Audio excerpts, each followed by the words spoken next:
Hello दोस्तों, नमस्कार। मैं विवेक आप सभी का स्वागत करता हूं आपके अपने इस यूट्यूब परिवार में। तो आप सब कैसे हैं? उम्मीद करता हूं आप सब अच्छे होंगे, स्वस्थ होंगे और अपने एसएससी एमटीएस हवलदार एग्जाम की तैयारी काफ़ी अच्छे से करे होंगे।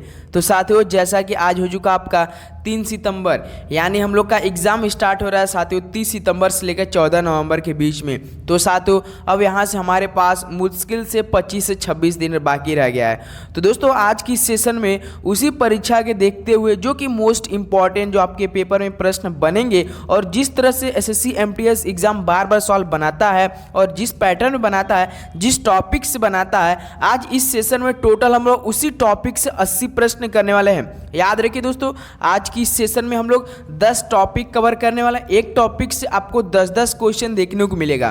तो याद रखिए दोस्तों, इस सेशन में जितने भी 80 प्रश्न होंगे, आपको बिल्कुल हर एक प्रश्न अच्छे से याद कर लेना है। देखिएगा, आपके पेपर में बिल्कुल ऐसा ही प्रश्न देखने को मिलेगा, इसी पैटर्न पे, इसी टॉपिक से। तो दोस्तों, सबसे पहले हम बात करेंगे आज की सेशन में जनगणना से संबंधित प्रश्न, उसके बाद आपका उद्यान से, जो राष्ट्रीय उद्यान, उसका जनजाति, प्रसिद्ध कलाकार और आपका प्रसिद्ध युद्ध से भी बात करते हैं, योजना यानी पंचवर्षीय योजना, मंदिर, नृत्य, महत्वपूर्ण त्यौहार, जितने भी टॉपिक है साथियों, आज की सेशन में हम कवर करने वाले हैं। तो दोस्तों, उम्मीद करूंगा ये सेशन आप काफ़ी अच्छे से हर एक क्वेश्चन को अटेम्प्ट करेंगे और अपनी तैयारी देखेंगे किस तरह की आपकी तैयारी है। तो दोस्तों, जैसा कि आपको पता है, एग्जाम हम लोग का 2 सेशन में होगा, एक ही दिन पेपर होगा।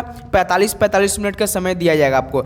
45 मिनट पे आपको साथियों मैथ रीजनिंग, जो कि आपको सेशन फर्स्ट क्वालिफाइंग करना है, उसका सेकेंड पेपर यदि आप बात करेंगे तो वो जीके और इंग्लिश, जिसपे आपका मेरिट लिस्ट बनकर नाम आएगा आपका। ओके दोस्त, एक क्वेश्चन 3 नंबर का रहेगा जीके और इंग्लिश में साथियों, आपका नेगेटिव मार्किंग 1 नंबर का रहेगा। यदि मैथ रीजनिंग की बात करेंगे तो उसमें नेगेटिव मार्किंग नहीं रहेगा। तो जितने हमारे भाई बहन हैं पहली बार एग्जाम दे रहे हैं, उनको ये सब पता होना चाहिए। चलिए दोस्त, इस सेशन को स्टार्ट करते हैं। तो कुल क्वेश्चनों की संख्या 80, सही करने के लिए आपको 60 दिया जा रहा है। एकदम बेसिक टू बेसिक प्रश्न करेंगे।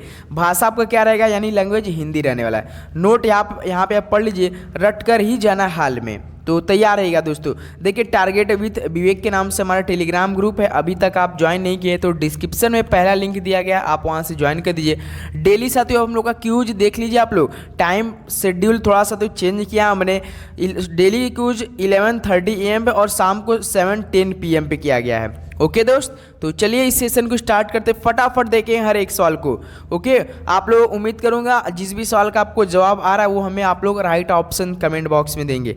तो देखिए दोस्तों, पहला प्रश्न क्या दिया है, भारत की जनगणना का इतिहास कब से शुरू हुआ था? चलिए दोस्त, पहला ही राइट ऑप्शन आपको बताना है, भारत की जनगणना का इतिहास कब से शुरू हुआ था।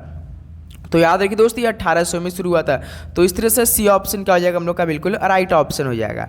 नेक्स्ट अगला चलिए क्वेश्चन नंबर आपका सेकंड बताइए, क्या हो जाएगा साथियों, भारत की प्रथम जनगणना जेम्स प्रिंसेप द्वारा किस भारतीय शहर से प्रारंभ की गई?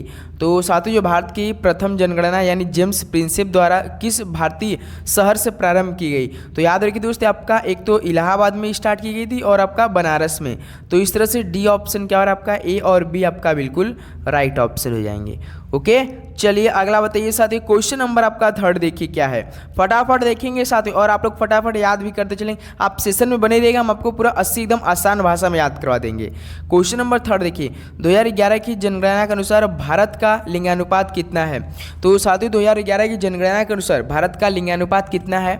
तो याद रखिए दोस्त, 1000 पुरुष और 943 महिलाएं हैं। तो देखिए ऑप्शन बी दे रखा है, प्रति 1000 पुरुषों पर 943 महिलाएं हैं। तो इस तरह से हम लोग का बी ऑप्शन क्या हो रहा है, बिल्कुल राइट ऑप्शन हो जाएगा। नेक्स्ट अगला चलिए दोस्त, क्वेश्चन नंबर आपका देखिए 4 क्या दिया है, भारत में 10 वर्षीय जनगणना विधिवत रूप से किस वर्ष में आरंभ हुई थी?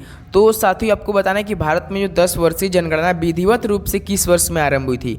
तो मेरे भाई ये 1881 में हो गई थी।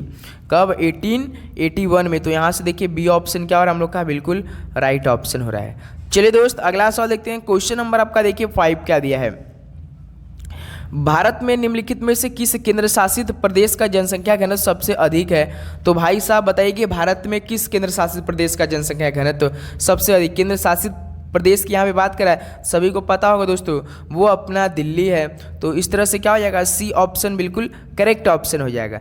चलिए दोस्त, अगला सवाल देखते हैं। क्वेश्चन नंबर आपका देखिए 6 क्या दिया है, 2011 की जनगणना के अनुसार भारत के किस राज्य का जनसंख्या घनत्व सर्वाधिक है? तो बताइए साथियों, 2011 की जनगणना के अनुसार भारत के किस राज्य का जनसंख्या घनत्व सर्वाधिक? इस बार साथियों भारत का राज्य पूछा है, तो बताइए कौन सा वो राज्य है? तो आपका बिहार है। तो इस तरह से क्या हो जाएगा, बी बिल्कुल राइट ऑप्शन होने वाला है। तो दोस्तों जो आपका मेन मेरिट लिस्ट बन के आएगा जिससे आपकी एक नौकरी पक्की होगी, तो साथियों वो आपका तो मेन है आपका जीके प्लस इंग्लिश। तो साथियों पहला जो आपका चैप्टर इंग्लिश में रहता है ना, वो साथियों स्पॉटिंग एरर है। सिलेबस यदि आपने बिल्कुल अच्छे से गौर किया हो तो आपके पेपर में जो है इंग्लिश रहेगा कन्फर्म में, बिल्कुल आपका टॉपिक वाइज इंग्लिश से भी प्रश्न है, जैसे fill in the blank, synonyms, antonym, vocabulary आपका, और साथियों पहला चैप्टर जो स्पॉटिंग एरर है, इससे बाहर कुछ भी नहीं आएगा। और पैसेज 5 नंबर का रहेगा साथियों, 5 क्वेश्चन रहेगा जो पढ़ के आपको वो क्वेश्चन दिया रहता है, आपको हल करना रहता है। तो आप तैयार बिल्कुल अच्छे से रहिए।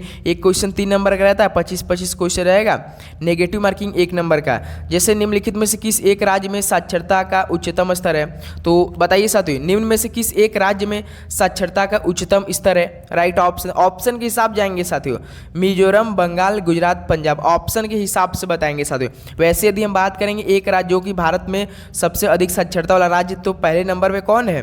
पहले नंबर पे केरल है।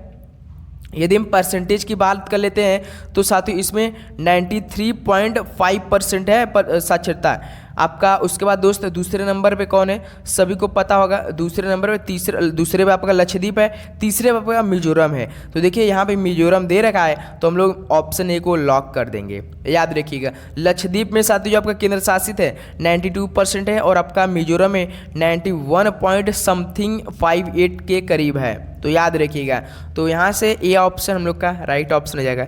चलिए दोस्त अगला सवाल देखते हैं। क्वेश्चन नंबर आपका 8 दिया है। 2011 की जनगणना के अनुसार भारत के किस राज्य की जनसंख्या सबसे कम है? सबसे कम बात करा यहाँ पे, तो बताइए सो तो किसकी कम है? तो सिक्किम की है, सभी को पता होना चाहिए। तो इस तरह से डी ऑप्शन क्या हो रहा है दोस्त, हम लोग का बिल्कुल करेक्ट ऑप्शन हो जाएगा। चलिए दोस्त अगला सवाल देखते हैं। क्वेश्चन नंबर आपका देखिए 9 क्या दिया है। 2011 की जनगणना के अनुसार भारत के किस राज्य का जनसंख्या घनत्व सबसे कम है? इस बार सबसे कम की बात कर दिया है, तो बताइए साथियों किसकी कम है? वो भी साथियों जनसंख्या की बात करा है, तो अरुणाचल प्रदेश की है। तो यहाँ से ए ऑप्शन क्या हो रहा है हम लोग का बिल्कुल राइट ऑप्शन हो जाएगा। चलिए दोस्त अगला सवाल देखते हैं। क्वेश्चन नंबर आपका 10 देखिए। आप सभी लोग लास्ट में अपना स्कोर बताइए कि आपको 80 प्रश्नों में से कितना स्कोर बना। जैसे देखिए क्वेश्चन नंबर 10, 2011 की जनगणना के अनुसार भारत की साक्षरता दर कितनी है? सभी को पता होगा साथियों साक्षरता दर आपका 74.04% है। याद रखिएगा, तो इस तरह से हम लोग का बी ऑप्शन क्या हो जाएगा बिल्कुल राइट ऑप्शन हो जाएगा। चलिए दोस्त अगला सवाल देखते हैं। क्वेश्चन नंबर आपका देखिए 11 क्या दिया है। भारत का एकमात्र तैरता हुआ नेशनल पार्क कहाँ स्थित है? तो किस राज्य में है जो भारत का एकमात्र तैरता हुआ नेशनल पार्क? तो सर जी आपका मणिपुर राज्य में है। तो सी ऑप्शन क्या हो जाएगा यहाँ से साथियों आपका बिल्कुल राइट ऑप्शन हो जाएगा। चलिए दोस्त उम्मीद करूंगा आपको अच्छे समझ में आ रहे होंगे, और ये आप बिल्कुल अच्छे सेशन अटेम्प्ट करके हर एक प्रश्न अपनी तैयारी को बिल्कुल मजबूती दे रहे होंगे। याद रखिएगा साथियों। क्वेश्चन नंबर 12 देखिए, रोहिला नेशनल पार्क किस राज्य में स्थित है? तो रोहिला नेशनल पार्क किस राज्य में स्थित है बताइए आप लोग। तो ये हिमाचल प्रदेश में है, एचपी में है सर जी। तो सी ऑप्शन बिल्कुल आपका राइट ऑप्शन हो जाएगा। चलिए दोस्त अगला सवाल देखते हैं। क्वेश्चन नंबर आपका देखिए 13 क्या दिया है। दाचिगम नेशनल पार्क कहाँ स्थित है? तो बताइए साथियों दाचिगम नेशनल पार्क कहाँ पर स्थित है? तो ये आपका JNK में है, यानी जम्मू और कश्मीर में है। तो इस तरह से बी हम लोग का बिल्कुल करेक्ट ऑप्शन हो जाएगा। चलिए नेक्स्ट अगला सवाल देखते हैं। क्वेश्चन नंबर आपका देखिए 14 क्या दिया है। बिहार का एकमात्र बाघ अभ्यारण्य कौन सा है? तो साथियों बिहार का एकमात्र बाघ अभ्यारण्य कौन सा है? तो याद रखिएगा वाल्मीकि है। मोस्ट इंपॉर्टेंट सवाल है साथियों, ये आपका रिपीटेड सवाल है, तो इंपॉर्टेंट प्रश्न बनेंगे। चलिए नेक्स्ट अगला सवाल देखते हैं। क्वेश्चन नंबर आपका 15 देखिए, कंवल बाघ अभ्यारण्य किस राज्य में स्थित है? तो साथियों कंवल बाघ अभ्यारण्य किस राज्य में स्थित है बताइए। तो ये आपका तेलंगाना राज्य में है। तो इस तरह से ए ऑप्शन क्या हो जाएगा आपका बिल्कुल राइट ऑप्शन हो जाएगा। तो दोस्त आप सभी से एक सवाल हम पूछना चाहेंगे, तेलंगाना किस वर्ष अस्तित्व में आया था? इसकी मतलब उद्घाटन किस वर्ष में हो गई थी? चलिए कमेंट बॉक्स में दीजिए, ये आप लोग किस वर्ष में से जानने लगे, किस वर्ष में मतलब अस्तित्व में आ गया था। नेक्स्ट अगला बताइए। क्वेश्चन नंबर आपका देखिए 16 क्या दिया है। एराविकुलम नेशनल पार्क किस राज्य में स्थित है? तो साथियों एराविकुलम नेशनल पार्क किस राज्य में स्थित है बताइए आप लोग। तो ये आपका केरल राज्य में है। तो सी ऑप्शन क्या हो जाएगा यहाँ से आपका बिल्कुल राइट ऑप्शन हो जाएगा। नेक्स्ट अगला सवाल देखते हैं साथ ही क्वेश्चन नंबर आपका देखिए 17 क्या दिया है। दलमा वन्यजीव अभयारण्य किस राज्य में स्थित है। तो साथियों दलमा वन्यजीव अभयारण्य किस राज्य में स्थित है बताइए। तो ये आपका झारखंड राज्य में स्थित है। तो इस तरह से ये ऑप्शन क्या हो रहा है दोस्त हम लोग का बिल्कुल राइट ऑप्शन होने वाला है। यदि हम साथियों जीके की बात करें तो SSC-MTS में जो हमने पिछले साथी क्लासों में आपको कराया था पूरे प्रश्न देखिएगा बिल्कुल वही रिपीटेड सॉल्व मिलेगा, बिल्कुल एक्सपेक्टेड प्रश्न। अब यहाँ से जो हम लोग क्लास डेली के करेंगे साथियों शाम को 6:30 PM पे ना, तो वो बिल्कुल आपका सटीक प्रश्न में बात करेंगे। तो इसलिए आपको चैनल पे नहीं तो सब्सक्राइब करके रखना है साथियों, बेल नोटिफिकेशन ऑन करके रखिएगा तो अभी आपके पास नोटिफिकेशन जाएगा। निम्नलिखित में से कौन सा नेशनल पार्क छत्तीसगढ़ में स्थित है। तो दोस्त कौन सा नेशनल पार्क छत्तीसगढ़ में स्थित है। तो आपका कांगरी घाटी है। तो बी ऑप्शन क्या हो जाएगा बिल्कुल राइट ऑप्शन हो जाएगा। नेक्स्ट अगला सवाल देखते हैं साथियों क्वेश्चन नंबर आपका देखिए 19 क्या दिया है। रणथंभौर वन जीव अभयारण्य निम्न में से किस स्थान पर स्थित है। तो साथियों रणथंभौर वन जीव अभयारण्य बताइए किस राज्य में स्थित है। तो ये आपका साथियों राजस्थान में स्थित है, याद रखिएगा इंपॉर्टेंट सवाल है। तो सी ऑप्शन बिल्कुल करेक्ट ऑप्शन हो जाएगा। ओके चलिए अगला सवाल बताइए क्वेश्चन नंबर आपका देखिए 20 क्या दिया है। दांडोली अंशी बाघ अभयारण्य किस राज्य में स्थित है। तो साथियों जो आपका दांडोली अंशी बाघ अभयारण्य ये किस राज्य में स्थित है बताइए। आप लोग राइट ऑप्शन कमेंट बॉक्स में देंगे। तो सर ये कर्नाटक राज्य में है। तो इस तरह से ए ऑप्शन क्या हो जाएगा आपका बिल्कुल राइट ऑप्शन हो जाएगा। चलिए अगला सवाल देखते हैं साथियों क्वेश्चन नंबर आपका 21 क्या दिया है। देखिए घूमर नृत्य पारंपरिक रूप से किस जनजाति द्वारा किया जाता है। तो दोस्तों हम आप सभी से सवाल पूछना चाहिए क्योंकि मैंने ये सवाल कितनी बार करा दिया है आपके लिए कि जो घूमर नृत्य है ये किस राज्य से संबंधित है। चलिए राइट ऑप्शन हमें कमेंट बॉक्स में देंगे सभी दोस्त कि घूमर नृत्य किस राज्य से संबंधित है। कमेंट बॉक्स में दी इस सवाल का राइट ऑप्शन। तो जो घूमर नृत्य साथियों ये पारंपरिक रूप से ये किस जनजाति द्वारा किया जाता है। तो भील जनजाति द्वारा किया जाता है। तो इस तरह से ए ऑप्शन हम लोग का यहाँ से क्या हो रहा है बिल्कुल करेक्ट ऑप्शन हो रहा है। ओके चलिए अगला सवाल देखते हैं क्वेश्चन नंबर आपका देखिए 22 क्या दिया है।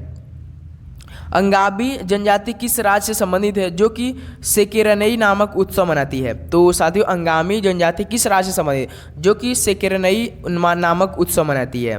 तो याद रखिए दोस्तों ये आपका नागालैंड से संबंधित है। तो इस तरह से हम लोग का क्या हो रहा है डी बिल्कुल राइट ऑप्शन हो जाएगा। ओके चलिए नेक्स्ट अगला सवाल देखते हैं साथियों क्वेश्चन नंबर आपका देखिए 23 क्या दिया। किस राज्य की कुकी जनजाति मीमकूट उत्सव मनाती है। तो साथियों किस राज्य की कुकी जनजाति मीमकूट उत्सव मनाती है। तो ये साथियों आपका नागालैंड की जनजाति है। तो इसलिए इस तरह से हम लोग का सी ऑप्शन क्या हो जाएगा दोस्त आपका बिल्कुल राइट ऑप्शन हो जाएगा। नेक्स्ट अगला सवाल देखते हैं क्वेश्चन नंबर आपका दोस्त 24 देखिए। मिसिंग जनजाति के लोग किस द्वीप पर निवास करते हैं। तो साथियों मिसिंग जनजाति के लोग किस द्वीप पर निवास करते हैं राइट ऑप्शन दीजिए। तो इस सवाल का राइट ऑप्शन हो जाएगा साथियों माजुली द्वीप पर निवास करते हैं। तो इस तरह हम लोग का ए क्या हो जाएगा बिल्कुल करेक्ट ऑप्शन हो जाएगा। चलिए नेक्स्ट अगला सवाल देखते हैं क्वेश्चन नंबर आपका देखिए 25 क्या दिया है। खासी जनजाति कहाँ रहती है। तो खासी जनजाति किस राज्य में रहती है बताइए साथियों। मोस्ट इंपॉर्टेंट सवाल। एक तो खासी गारो भी जनजाति मेघालय राज्य में ही रहते हैं, याद रखिएगा दोस्त। तो इस तरह से बी ऑप्शन क्या हो जाएगा हम लोग का बिल्कुल करेक्ट ऑप्शन हो जाएगा। चलिए नेक्स्ट अगला सवाल देखते हैं क्वेश्चन नंबर आपका देखिए 26 क्या दिया है। भारत की प्रसिद्ध रानी दुर्गावती किस जनजाति से संबंधित थी। तो मेरे भाई भारत की जो प्रसिद्ध रानी दुर्गावती जी थी वो किस जनजाति से संबंधित थी। तो वो सर जी आपका गोंड जनजाति से, याद रखिएगा। इस तरह से बी ऑप्शन क्या हो जाएगा हम लोग का बिल्कुल राइट ऑप्शन हो जाएगा। नेक्स्ट अगला सवाल देखते हैं क्वेश्चन नंबर आपका 27 देखिए। बोडो किस राज्य की मूल जनजाति है।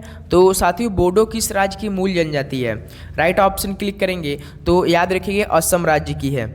तो सी ऑप्शन डी ऑप्शन क्या हो जाएगा आपका बिल्कुल करेक्ट ऑप्शन हो जाएगा। ओके चलिए नेक्स्ट अगला सवाल देखते हैं क्वेश्चन नंबर आपका साथी देखिए 28। देखिए दोस्त जितने भी हम क्लास में प्रश्न करेंगे वो तो आपको याद ही करना है। आपको साथियों हम ई बुक के फॉर्मेट में अपने टेलीग्राम ग्रुप में मतलब जो इंपॉर्टेंट क्वेश्चन टॉपिक रहेगा, जैसे साथियों आपका सबसे मेन इंपॉर्टेंट अनुच्छेद और आपका साथियों नारे और आपका साथियों फेयर जैसे आप मेले से और आपका लोक नृत्य भी संबंधित 1 से 2 प्रश्न आपके पेपर में वो हम आपका साथियों ई बुक के फॉर्मेट में देने वाले हैं। तो आप लोग जरूर टेलीग्राम ग्रुप ज्वाइन करके करके रखिएगा, तो क्योंकि एग्जाम के पॉइंट ऑफ व्यू से हमें बिल्कुल अच्छे से तैयारी करना पड़ेगा, क्योंकि आपका कंपटीशन बहुत हाई लेवल के होने वाले, तो उसी प्रकार हमें तैयारी भी करनी है साथियों।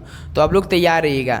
जैसे मोरनी मोड़ना किस जनजाति से संबंधित है, तो सर ये मीणा जनजाति से है। तो इस तरह से सी ऑप्शन क्या हो रहा है हम लोग का बिल्कुल करेक्ट ऑप्शन हो जाएगा। चलिए दोस्त अगला सवाल देखते हैं। क्वेश्चन नंबर आपका देखिए 29 क्या दिया है। संथाल किस राज्य की प्रमुख जनजाति है? तो साथियों संथाल किस राज्य की प्रमुख जनजाति है?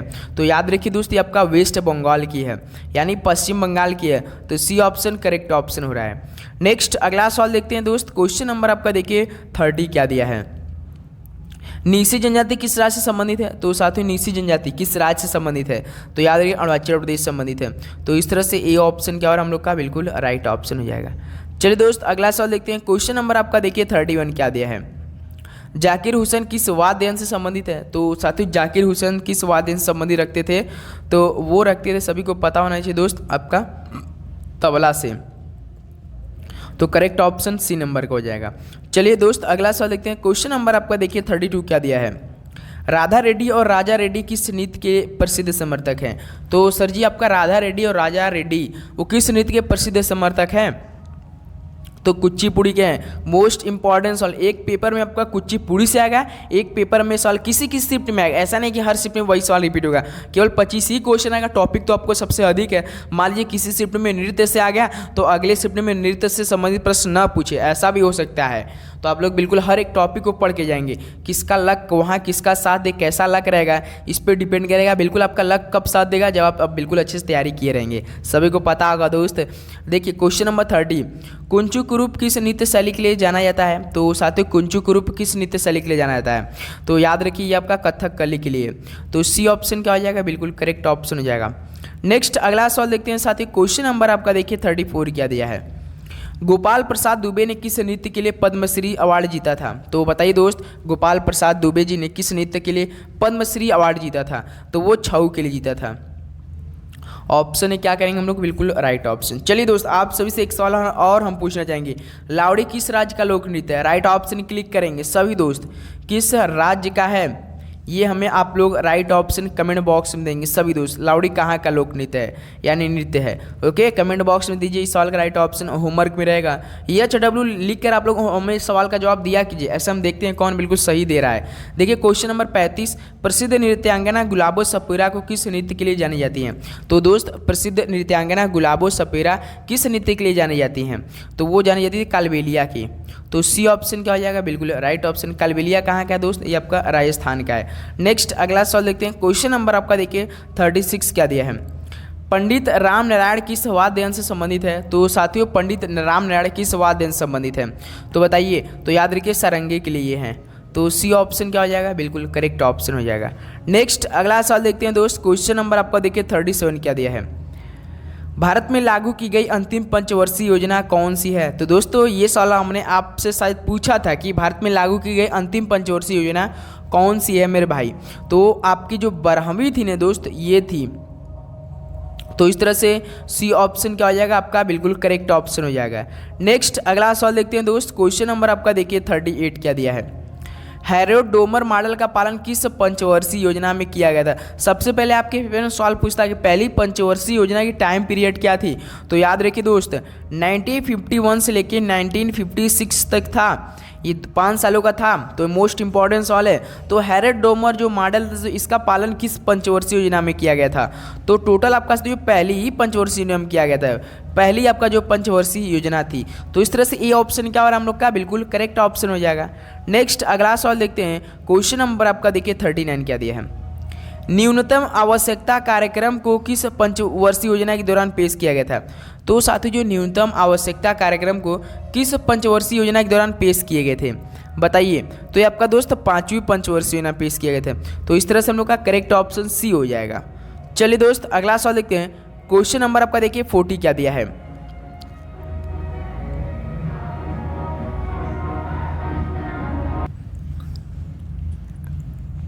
चलिए क्वेश्चन नंबर 40 देखते हैं क्या दिया है। देखिए भारत के संविधान में पंचवर्षीय योजनाओं का प्रावधान किस देश से लिया गया था? तो साथियों जो भारत के संविधान में पंचवर्षीय योजना था इसका प्रावधान किस देश से लिया गया था? तो याद रखिएगा मोस्ट इंपॉर्टेंट सवाल है दोस्त, ये आपका सोवियत संघ से लिया गया था। तो पहले हम लोग का ए ऑप्शन क्या हो जाएगा? बिल्कुल करेक्ट ऑप्शन हो जाएगा। नेक्स्ट अगला सवाल देखते हैं दोस्त, क्वेश्चन नंबर आपका देखिए 41 क्या दिया है? दूसरी पंचवर्षीय योजना का मुख्य कार्य 5 वर्षों में राष्ट्रीय आय में लगभग कितनी वृद्धि करना था? तो साथियों जो आपका दूसरी पंचवर्षीय योजना था इसका मुख्य कार्य जो साथियों 5 वर्षों में राष्ट्रीय आय में लगभग कितना वृद्धि करना था? तो याद रखिए दोस्तों लगभग 25% करना था। तो इस तरह से ए ऑप्शन हम लोग क्या यहाँ से क्या हो रहा है? बिल्कुल करेक्ट ऑप्शन हो रहा है। ओके चलिए नेक्स्ट अगला सवाल देखते हैं दोस्त, क्वेश्चन नंबर आपका देखिए 42 क्या दिया है? औद्योगिक क्षेत्र पर कौन सी पंचवर्षीय मुख्य रूप से केंद्रित थी? तो साथियों औद्योगिक क्षेत्र पर कौन सी पंचवर्षीय योजना मुख्य रूप से केंद्रित थी? तो वो थी साथियों आपका दूसरी पंचवर्षीय योजना। तो ए ऑप्शन क्या हो जाएगा? बिल्कुल राइट ऑप्शन। चलिए दोस्त एक सवाल और आप हम सभी से पूछना चाहेंगे कि कृषि जो था साथियों ये किस योजना में मतलब इस पर अधिक जोर देना था? कृषि पे बताइए कौन सी नंबर की पंचवर्षीय योजना थी? पहले, दूसरे, तीसरे, चौथे या पांचवी पे? चलिए कमेंट बॉक्स में दीजिए। नेक्स्ट अगला सवाल देखते हैं, क्वेश्चन नंबर आपका देखिए दोस्त 43 क्या दिया है? भारत पाकिस्तान युद्ध कौन पंचवर्षीय योजना के दौरान हुआ था? तो बताइए। तो ये हुआ था साथियों आपका जो चौथी पंचवर्षीय योजना था इसमें आपको भारत पाकिस्तान युद्ध हुआ था। तो बी ऑप्शन क्या हो जाएगा? बिल्कुल करेक्ट ऑप्शन हो जाएगा। नेक्स्ट अगला सवाल देखते हैं, क्वेश्चन नंबर आपका देखिए 44 क्या दिया है? किस पंचवर्षीय योजना में अधिक तीव्र और अधिक समावेशी वृद्धि की ओर नारे का प्रयोग किया गया था? तो बताइए दोस्तों जो आपका 11वीं थी ना इसमें किया गया था। तो इस तरह से हम लोग का सी ऑप्शन क्या हो जाएगा? बिल्कुल राइट ऑप्शन। इसमें साथियों अधिक तीव्र और अधिक समावेशी वृद्धि को नारे का प्रयोग किया गया था जो आपका 11वीं पंचवर्षीय योजना थी। ओके दोस्त चलिए अगला सवाल देखते हैं, क्वेश्चन नंबर आपका देखिए 45 क्या दिया है? चौथी पंचवर्षीय योजना किस साल शुरू की गई थी? तो सर ये बताइए कि चौथी पंचवर्षीय योजना किस साल शुरू की गई थी? बताइए दोस्तों। तो ये आपका 1969 में शुरू हुई थी। तो ऑप्शन ए यहाँ से क्या हो रहा है दोस्त? आपका बिल्कुल करेक्ट हो रहा है। चलिए दोस्त अगला सवाल देखते हैं, क्वेश्चन नंबर आपका देखिए 46 क्या दिया है? केंद्र में राजनीतिक अनिश्चितताओं के कारण कौन सी पंचवर्षीय योजना में विलंब हुआ था? तो बताइए सर जी केंद्र में राजनीतिक अनिश्चितताओं के कारण कौन सी पंचवर्षीय योजना में विलंब हुआ था साथियों? तो याद रखिएगा आपका जो 8वीं पंचवर्षीय योजना था। तो इस तरह से क्या हो रहा है हम लोग का डी ऑप्शन बिल्कुल करेक्ट ऑप्शन हो जाएंगे। नेक्स्ट अगला सवाल देखते हैं दोस्त, क्वेश्चन नंबर आपका 47 क्या दिया है? विश्वविद्यालय अनुदान आयोग को किस पंचवर्षीय योजना के तहत स्थापित किया गया था? तो साथियों विश्वविद्यालय अनुदान आयोग को किस पंचवर्षीय योजना के तहत स्थापित किया गया था? तो बताइए। तो आपका पहली पंचवर्षीय योजना के तहत। तो ऑप्शन ए हम लोग का साथियों बिल्कुल क्या हो रहा है? राइट ऑप्शन हो रहा है। ओके उम्मीद करूँगा साथियों हर एक प्रश्न काफ़ी अच्छे से आपको याद हो रहेंगे और काफ़ी अच्छे से समझ भी आ रहेंगे। जैसा कि साथियों एग्ज़ाम काफ़ी नज़दीक हो चुका है तो हम इतना जल्दी इसलिए करें साथियों क्योंकि हमको आपको पूरा प्रश्नों को टच करा कर ही आपके एग्ज़ाम सेंटर हॉल में पहुंचाना है दोस्त। तो इसलिए दोस्त आपको डेली के डेली क्लास बिल्कुल अच्छे से देखना है मेरे भाई। क्वेश्चन नंबर देखिए 48 अपने दोस्तों में जरूर शेयर किया कीजिए साथियों। जैसे देखिए भारत के किस राज्य में श्री ब्रह्मपुरीश्वर मंदिर स्थित है? तो सर जी बताइए कि भारत के किस राज्य में श्री ब्रह्मपुरीश्वर मंदिर स्थित है? तो बताइए। ये आपका साथियों याद रखिए तमिलनाडु राज्य में स्थित है। तो बी ऑप्शन क्या हो रहा है? बिल्कुल राइट ऑप्शन हो जाएंगे। नेक्स्ट अगला सवाल देखते हैं, क्वेश्चन नंबर आपका देखिए 49 क्या दिया है? खजुराहो के मंदिर किस मंदिर के एक शानदार उदाहरण है? तो बताइए साथियों किस मंदिर के शानदार उदाहरण है? तो सर ये आपका नागर शैली के हैं। तो इस यहाँ से हम का दोस्त बी ऑप्शन क्या हो रहा है? बिल्कुल करेक्ट ऑप्शन हो रहा है। नेक्स्ट अगला सवाल देखते हैं, क्वेश्चन नंबर आपका देखिए 50 क्या दिया है? किस चोल शासक ने तंजौर में बृहदेश्वर मंदिर का निर्माण कराया था? तो दोस्त आप सोचिए कि इस चोल शासक ने तंजौर में बृहदेश्वर मंदिर का निर्माण करवाया होगा। बताइए सोचिए एक बार। तो राजेंद्र प्रथम तो करवाया नहीं होगा, विजयालय तो करवाया नहीं थे, राजेंद्र तृतीय करवाए नहीं थे। तो सर जी राजा प्रथम ने करवाया था। तो इस तरह से क्या हो रहा है हम लोग का? ये बिल्कुल क्या हो रहा है? करेक्ट ऑप्शन हो रहा है। ओके दोस्त चलिए नेक्स्ट अगला सवाल देखते हैं, क्वेश्चन नंबर आपका देखिए 51 क्या दिया है? इरावतनेश्वर मंदिर भारत के किस राज्य में स्थित है? तो सर जी बताइए कि इरावतनेश्वर मंदिर भारत के किस राज्य में स्थित है? बताइए। तो याद रखिए दोस्त आपका तमिलनाडु राज्य में ही स्थित है। तो इस तरह से क्या हो रहा है हम लोग का? ए ऑप्शन बिल्कुल करेक्ट ऑप्शन हो रहा है। चलिए नेक्स्ट अगला सवाल देखते हैं दोस्त, क्वेश्चन नंबर आपका देखिए 52 क्या दिया है? मध्य प्रदेश में खजुराहो मंदिर यानी मंदिर वास्तुकला की किस शैली का एक उदाहरण है? तो सर जी जो बताइए कि मध्य प्रदेश में खजुराहो मंदिर है, वो मंदिर वास्तुकला की किस शैली की एक उदाहरण है? इंपॉर्टेंट सवाल बनता है पेपर के लिए, तो नागर शैली की उदाहरण है। तो इस तरह से ऑप्शन हम लोग का सी क्या हो रहा है, बिल्कुल करेक्ट हो रहा है। चलिए नेक्स्ट अगला सवाल देखते हैं। क्वेश्चन नंबर आपका देखिए 53। मदन मोहन मंदिर एक केंद्रीय संरक्षित स्मारक है, यह भारत के किस राज्य में स्थित है? ये सतु आपका 2023 का सवाल है, याद रखिएगा। तो जो आपका मदन मोहन मंदिर एक केंद्रीय संरक्षित स्मारक है, ये भारत के किस राज्य में स्थित है? तो दोस्त आपका ये यूपी में स्थित है, यानी उत्तर प्रदेश में। तो सी को हम लोग यहाँ से क्या कर दिए, लॉक कर दिए और 3 नंबर लेकर आगे बढ़ चुके हैं। चलिए क्वेश्चन नंबर आपका देखिए 4। नेगेटिव मार्किंग है साथ ही जीके के प्रश्न हम जब तक करेंगे आपका नेगेटिव मार्किंग रहे तो लास्ट में जो आपका स्कोर बनेगा, यानी एक क्वेश्चन 3 नंबर का, यानी 80 नंबर का ये टेस्ट हो, 80 क्वेश्चन यानी 80 × 3 करेंगे तो आपका 240 हो जाएगा। 240 नंबर का है नेगेटिव मार्किंग, 1 नंबर के साथ अपना स्कोर बताएंगे। क्वेश्चन नंबर 54 देखिए, भारत के किस राज्य में बौद्ध गुफा मंदिर बराबर गुफाएं स्थित हैं? बताइए साथियों। तो ये आपका बिहार राज्य में स्थित है, याद रखिएगा। डी ऑप्शन क्या हो जाएगा, बिल्कुल राइट ऑप्शन हो जाएंगे। नेक्स्ट अगला सवाल देखते हैं दोस्त। क्वेश्चन नंबर आपका देखिए 55 क्या दिया है? कोणार्क के सूर्य मंदिर का निर्माण किस राजा के शासनकाल में हुआ? तो सर जी बताइए कि कोणार्क के जो सूर्य मंदिर था इसका निर्माण किस राजा के शासनकाल में हुआ था? तो दोस्त ये आपका नरसिंह देव फर्स्ट के शासनकाल में हुआ था। तो इस तरह से ऑप्शन क्या हो रहा है हम लोग का, सी बिल्कुल राइट ऑप्शन हो रहा है। नेक्स्ट अगला सवाल देखते हैं दोस्त। क्वेश्चन नंबर आपका देखिए 56 क्या दिया है? टेराकोटा मंदिरों के लिए प्रसिद्ध विष्णुपुर निम्नलिखित में से किस राज्य में स्थित है? तो बताइए कि टेराकोटा मंदिरों के लिए जो प्रसिद्ध विष्णुपुर तो ये किस राज्य में स्थित है? तो ये सर जी आपका पश्चिम बंगाल में, वेस्ट बंगाल। तो करेक्ट ऑप्शन आपका सी हो जाएगा। चलिए नेक्स्ट अगला सवाल देखते हैं। क्वेश्चन नंबर आपका देखिए 57 क्या दिया है? एलोरा की गुफाओं में कितने मठ और मंदिर हैं? इंपॉर्टेंट दोस्त है ये प्रश्न। बताइए एलोरा की गुफाएं में कितने मठ और मंदिर हैं? तो टोटल आपका साथ 34 है। कितने? 34, 34। तो यहाँ से डी ऑप्शन क्या हो रहा है, बिल्कुल करेक्ट ऑप्शन हो रहा है। नेक्स्ट अगला सवाल देखते हैं साथ ही। क्वेश्चन नंबर आपका देखिए 58 क्या दिया है? होयसलेश्वर मंदिर निम्नलिखित में से किस राज्य में स्थित है? तो साथियों जो होयसलेश्वर मंदिर ये किस राज्य में स्थित है बताइए? तो ये आपका कर्नाटक राज्य में स्थित है। तो यहाँ से ऑप्शन क्या हो रहा है हम लोग का, सी बिल्कुल करेक्ट ऑप्शन हो रहा है। ओके दोस्त, चलिए नेक्स्ट अगला सवाल देखते हैं। क्वेश्चन नंबर आपका देखिए 59 क्या दिया है? शास्त्रीय नृत्य कथकली किस राज्य से संबंधित है? तो साथियों ये शास्त्रीय नृत्य कथकली ये किस राज्य से संबंधित है बताइए आप लोग? तो याद रखिए दोस्तों केरल से संबंधित है। तो इस तरह से हम लोग का बी ऑप्शन क्या हो रहा है, बिल्कुल करेक्ट ऑप्शन हो रहा है। नेक्स्ट अगला सवाल देखते हैं दोस्त। क्वेश्चन नंबर आपका देखिए 60 क्या दिया है? भरतनाट्यम किस राज्य का शास्त्रीय नृत्य है? तो भरतनाट्यम कहाँ का है? तो आपका तमिलनाडु का। अब देखिए दोस्त यहाँ से जो हम प्रश्न करेंगे मोस्ट एक्सपेक्टेड प्रश्न में बात करें, कन्फर्म आपके पेपर में सॉल्व बनेंगे यहाँ से। नेक्स्ट अगला सवाल देखते हैं। क्वेश्चन नंबर आपका देखिए 61 क्या दिया है? कुचिपुड़ी किस राज्य का शास्त्रीय नृत्य है? बताइए कुचिपुड़ी कहाँ का है? तो ये आपका 61 का राइट ऑप्शन दीजिए, क्लिक कीजिए आप लोग। तो आपका आंध्र प्रदेश का है। कुचिपुड़ी कहाँ का, सॉरी मेरे भाई, कुचिपुड़ी कहाँ का? राइट ऑप्शन क्लिक करेंगे सभी दोस्त। चलिए कमेंट बॉक्स में दीजिए आप सभी लोग इस सवाल का राइट ऑप्शन, सभी दोस्त कमेंट बॉक्स में देंगे। ओके नेक्स्ट अगला सवाल देखते हैं दोस्त। क्वेश्चन नंबर आपका देखिए 62 क्या दिया है? निम्नलिखित में से कौन से मणिपुरी का शास्त्रीय नृत्य है? तो मणिपुरी का तो कौन सा हो जाएगा, सभी को पता होना चाहिए दोस्त, मणिपुरी ही है। तो ए ऑप्शन यहाँ से क्या हो जाएगा आपका, बिल्कुल करेक्ट ऑप्शन हो जाएगा। नेक्स्ट अगला सवाल देखते हैं। क्वेश्चन नंबर आपका देखिए दोस्त 63 क्या दिया है? मोस्ट इंपॉर्टेंट, मोहिनीअट्टम किस राज्य का शास्त्रीय नृत्य है? तो मोहिनीअट्टम सभी को पता होगा दोस्त केरल का है। तो इस तरह से ए ऑप्शन क्या हो रहा है आपका, बिल्कुल करेक्ट ऑप्शन हो जाएगा। ओके चलिए अगला सवाल देखते हैं। क्वेश्चन नंबर आपका साथियों 64 देखिए।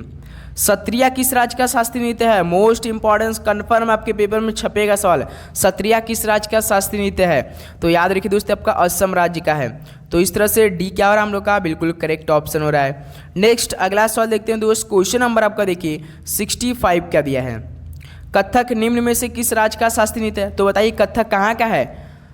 कथक काफ़ी फेमस है तो आपका उत्तर प्रदेश। नौटंकी भी कहाँ का है? चलिए आप सभी लोग बताइए कि नौटंकी किस राज्य का है। चलिए क्लिक करेंगे आप सभी दोस्त, नौटंकी किस राज्य का है। नेक्स्ट अगला सवाल देखते हैं दोस्त। क्वेश्चन नंबर आपका देखिए 66 क्या दिया है? कूद नृत्य किस राज्य का लोक नृत्य है? तो साथियों कूद नृत्य किस राज्य का लोक नृत्य है? राइट ऑप्शन दीजिए। तो कूद नृत्य कूद जाते हैं तो भाई ये जम्मू एंड कश्मीर का है, तो ए ऑप्शन क्या हो जाएगा? बिल्कुल राइट ऑप्शन, जम्मू और कश्मीर का साथियों कूद नृत्य, याद रखिएगा। चलिए अगला सवाल देखते हैं। क्वेश्चन नंबर आपका देखिए 67 क्या दिया है? हार्नबिल त्यौहार कहाँ मनाया जाता है? देखिए दोस्तों, हार्नबिल के त्यौहार के बारे में आपको पता होना चाहिए। ये साथियों त्योहारों का त्यौहार है। ये त्योहारों का त्यौहार किसे कहा जाता है? तो हार्नबिल त्यौहार को कहा जाता है। ये साथियों पूरे टोटल 10 दिनों तक मनाया जाता है। कितने? पूरे 10 दिनों तक लगातार मनाया जाता है, एक भी दिन गैप नहीं होता है। तो ये साथियों आपका नागालैंड राज्य का है, तो इसलिए ऑप्शन ए क्या हो जाएगा आपका? बिल्कुल करेक्ट ऑप्शन हो जाएगा। चलिए नेक्स्ट अगला सवाल देखते हैं। क्वेश्चन नंबर आपका देखिए 68 क्या दिया है? मथुरा धर्म महामेला कहाँ मनाया गया है? तो साथियों मथुरा धर्म मेला महामेला कहाँ मनाया गया? मोस्ट इंपॉर्टेंट मेला से संबंधित आपके प्रश्न में जरूर बनेगा। तो सर जी आपका ठाकुरबाड़ी यानी पश्चिम बंगाल में मनाया गया है, ऑप्शन ए करेक्ट हो जाएगा। चलिए अगला सवाल देखते हैं। क्वेश्चन नंबर आपका देखिए 69 क्या दिया है?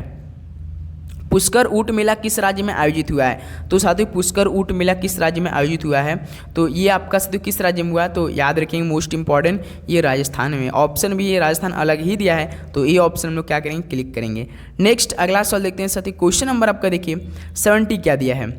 ओणम त्यौहार किस राज्य में मनाया गया है? तो साथियों ओणम त्यौहार कहाँ मनाया जाता है? सभी लोग राइट ऑप्शन क्लिक करेंगे, तो ये आपका केरल राज्य में मनाया जाता है। तो ऑप्शन क्या हो जाएगा यहाँ से? बी आपका बिल्कुल सही हो जाएगी। जितने भाई हमारे बी ऑप्शन जा रहे हैं बिल्कुल करेक्ट ऑप्शन जाएंगे। ओके दोस्त, कोई भी दिक्कत परेशानी नहीं हो रही। उम्मीद करूँगा हर एक प्रश्न काफ़ी अच्छे से आप लोग याद करोगे। जितना भी सवाल आपको होमवर्क में दे रहे हैं साथियों उसको याद भी करते चलेंगे। देखिए उत्कर्ष महोत्सव कहाँ मनाया गया है? तो साथियों उत्कर्ष महोत्सव कहाँ मनाया गया है? तो याद रखिए ये आपका नई दिल्ली में मनाया गया है। ऑप्शन सी को क्या करेंगे? यहाँ से हम लोग लॉक कर देंगे। चलिए अगला सवाल देखते हैं। क्वेश्चन नंबर आपका देखिए 72 क्या दिया है? विश्व प्रसिद्ध खजुराहो नृत्य महोत्सव किस राज्य में मनाया गया है? तो साथियों विश्व जो प्रसिद्ध खजुराहो नृत्य महोत्सव ये किस राज्य में मनाया गया है? तो हाल ही फिलहाल में मनाया गया दोस्ती आपका ये मध्य प्रदेश में। ऑप्शन क्या हो जाएगा? ए बिल्कुल आपका करेक्ट ऑप्शन हो जाएगा। ओके दोस्त, चलिए अगला सवाल देखते हैं। क्वेश्चन नंबर आपका देखिए 73 क्या दिया है? हेरथ त्यौहार कहाँ मनाया गया है? मोस्ट एक्सपेक्टेड प्रश्न है दोस्त। हेरथ त्यौहार बताइए कहाँ मनाया है, किस राज्य में मनाया गया है? तो ये आपका साथियों जम्मू एंड कश्मीर में, JNK में। कहाँ पर? JNK में। तो इस तरह से बी को हम लोग लॉक कर रहे हैं। ओके चलिए अगला सवाल देखते हैं। क्वेश्चन नंबर आपका देखिए दोस्त 74 क्या दिया है? लोसांग यानी नामसंग महोत्सव किस राज्य में मनाया गया है? तो लोसांग बताइए महोत्सव किस राज्य में मनाया गया है? तो काफ़ी मोस्ट इंपॉर्टेंट सवाल है दोस्त। ये सिक्किम राज्य का है लोसांग उत्सव, जो इसे आप लोग काफ़ी बार याद जरूर किए होंगे। तो इस तरह से डी ऑप्शन आपका राइट हो रहा है। चलिए अगला सवाल देखते हैं दोस्त। क्वेश्चन नंबर आपका 75 क्या दिया? हरेली त्यौहार किस राज्य में मनाया गया? भाई साहब आप इसे भूल कर भी भूलेंगे नहीं, क्योंकि दोस्त ये मोस्ट इंपॉर्टेंस वाले हरेली त्यौहार बताइए। तो हरेली याद रखिएगा छत्तीसगढ़ से है। ऑप्शन के हिसाब से जाएंगे साथ, क्योंकि काफ़ी मतलब त्यौहार कई राज्य का एक ही रहता है, तो ऑप्शन के हिसाब से जाएंगे। हरेली त्यौहार आपका छत्तीसगढ़ से है। चलिए नेक्स्ट अगला सवाल देखते हैं। क्वेश्चन नंबर आपका 76 देखिए। सरोजिनी नायडू ने निम्नलिखित में से कौन सी पुस्तक लिखी? तो साथियों सरोजिनी नायडू ने कौन सी पुस्तक लिखी? तो ब्रेकन विंग्स लिखी थी। तो सी ऑप्शन क्या हो जाएगा? बिल्कुल आपका राइट ऑप्शन हो जाएगा। नेक्स्ट अगला सवाल देखते हैं दोस्त। क्वेश्चन नंबर आपका 77 देखिए। अमृता प्रीतम ने निम्नलिखित में से कौन सी पुस्तक लिखी है? तो साथियों अमृता प्रीतम ने कौन सी पुस्तक लिखी है? राइट ऑप्शन दीजिए। तो याद रखिए कागज ते कैनवास। कौन सा? कागज ते कैनवास। तो ए ऑप्शन क्या हो जाएगा आपका? बिल्कुल करेक्ट ऑप्शन हो जाएगा। ओके दोस्त, चलिए अगला सवाल देखते हैं। क्वेश्चन नंबर आपका देखिए 78 क्या दिया है? निम्नलिखित में से किस लेखक ने डिवाइन लाइफ पुस्तक लिखी? बताइए डिवाइन लाइफ किसने लिखी है? राइट ऑप्शन दीजिए। तो आपका स्वामी शिवानंद ने लिखा है। तो यहाँ से बी ऑप्शन क्या हो जाएगा आपका? बिल्कुल राइट ऑप्शन हो जाएगा। चलिए नेक्स्ट अगला सवाल देखते हैं। क्वेश्चन नंबर आपका देखिए साथियों 79 क्या दिया है? गांधी इन चंपारण पुस्तक के लेखक कौन है? मोस्ट इंपॉर्टेंट सवाल है। तो बताइए दोस्त गांधी इन चंपारण पुस्तक लेखक कौन है? तो याद रखिए तेंदुलकर जी है, DG तेंदुलकर। ऑप्शन क्या हो जाएगा? बिल्कुल यहाँ से आपका करेक्ट ऑप्शन हो जाएगा। नेक्स्ट अगला सवाल देखते हैं दोस्त। क्वेश्चन नंबर आपका देखिए 80 क्या दिया है?